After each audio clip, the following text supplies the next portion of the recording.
Welcome back my YouTube channel Deepali online classes.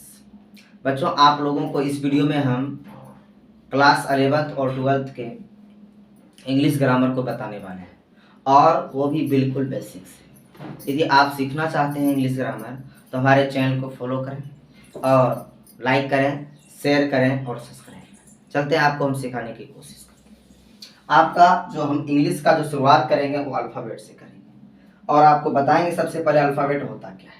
समझिएगा, ये alphabet जानना बहुत जरूरी है।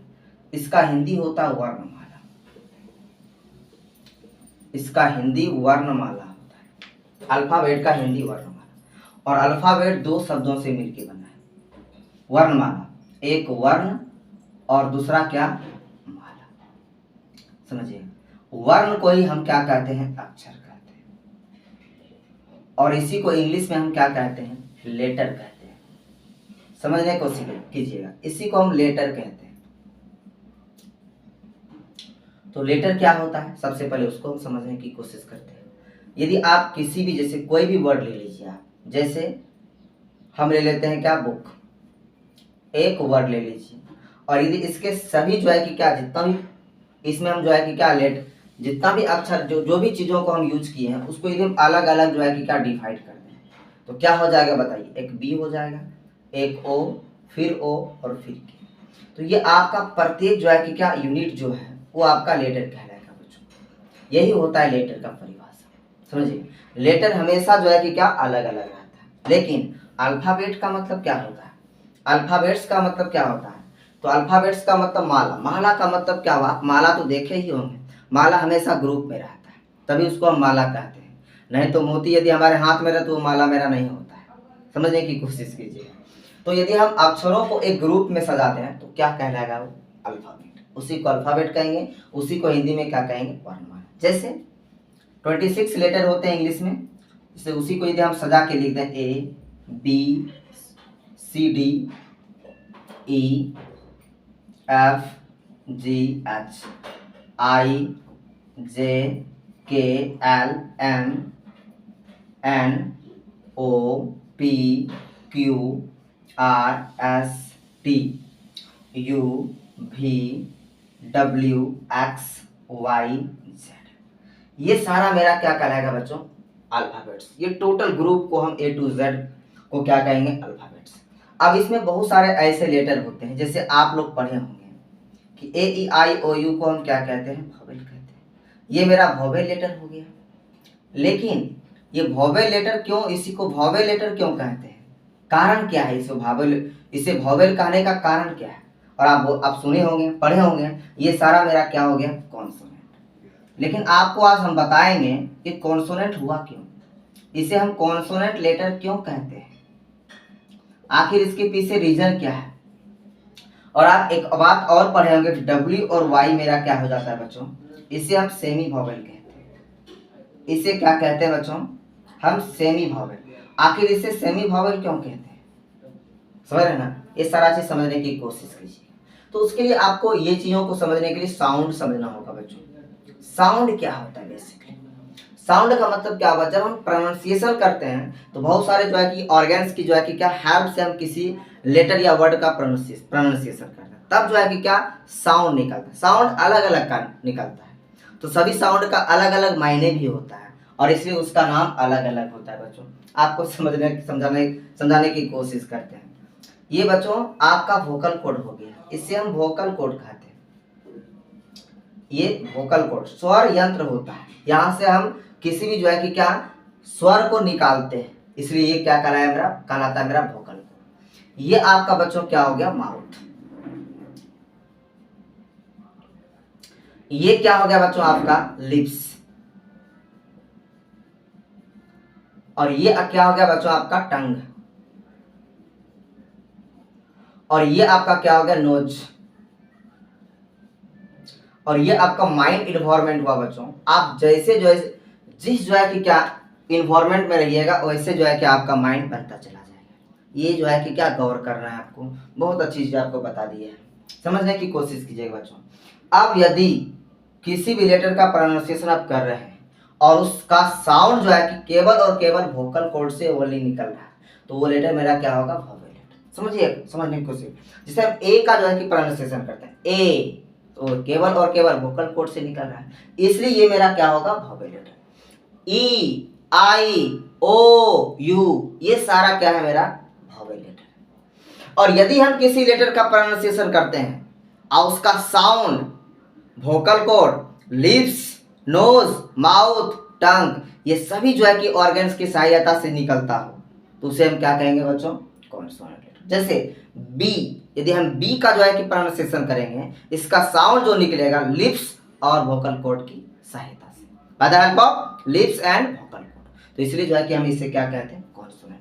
ये लेटर को छोड़ करके ये सारा मेरा क्या हो गया बच्चों, कॉन्सोनेंट लेटर। लेकिन डब्ल्यू और वाई मेरा क्या हो गया, सेमी वोवेल। ये कॉन्सोनेंट भी है और क्या है, वोवेल भी है। समझने की कोशिश कीजिएगा, ये बड़ा इंटरेस्टिंग चीज हो गया कि कोई एक लेटर कॉन्सोनेंट भी हो सकता है, कैसे होगा, और कैसे जो है कि क्या वोवेल भी हो सकता है, आपको हम बताने की कोशिश करते हैं। पहले वाई से ले लेते हैं एक वर्ड लिखते हैं येलो। येलो का मतलब पीला हुआ।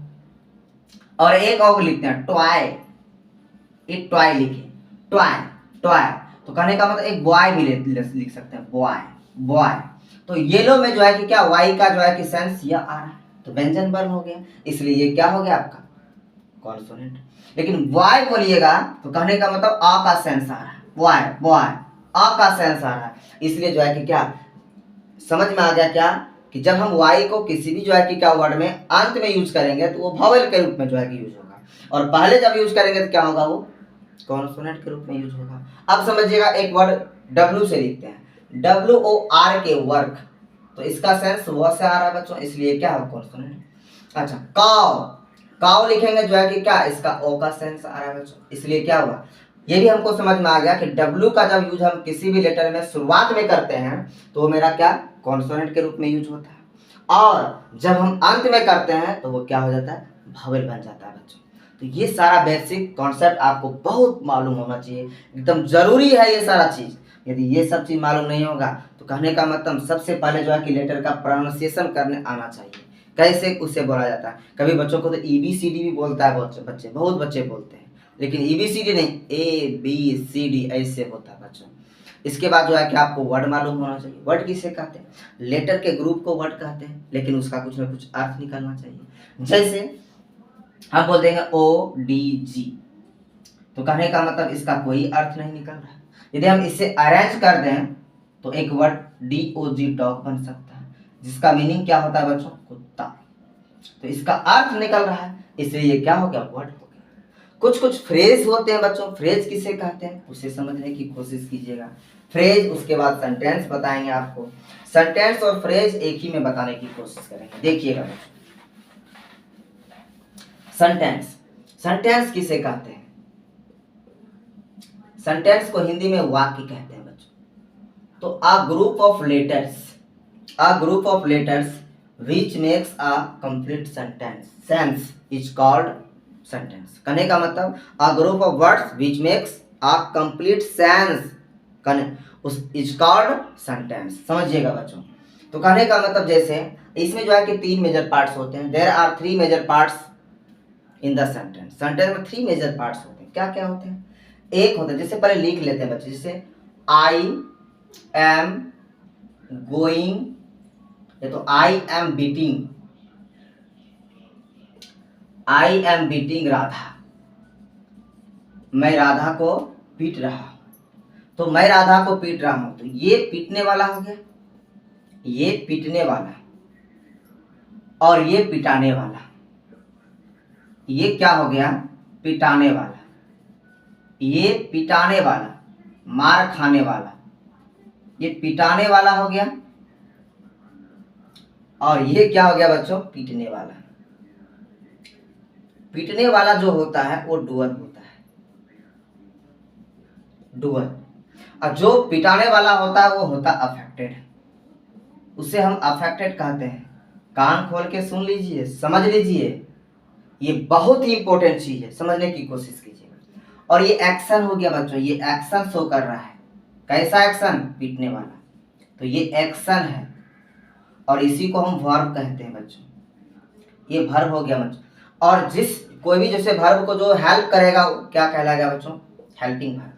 ये हो गया आपका हेल्पिंग वर्ब, समझने की कोशिश कीजिएगा, ये आपका हेल्पिंग वर्ब हो गया। तो जो डूअर होगा उसी को हम सब्जेक्ट कहते हैं, जो अफेक्टेड होता है उसी को हम क्या कहते हैं बच्चों? ऑब्जेक्ट। ये हो गया ऑब्जेक्ट आपका। जो एक्शन को शो करता है उसी को हम क्या कहते हैं? वर्ब। तो कहने का मतलब एक सेंटेंस को बनने में क्या क्या चीज चाहिए बताइए? एक तो सब्जेक्ट चाहिए, एक तो ऑब्जेक्ट चाहिए, समझिएगा, और एक तो वर्ब चाहिए, और एक क्या चाहिए? Helping verb. तो ये सारी चीजों के बारे में आपको मालूम होनी चाहिए।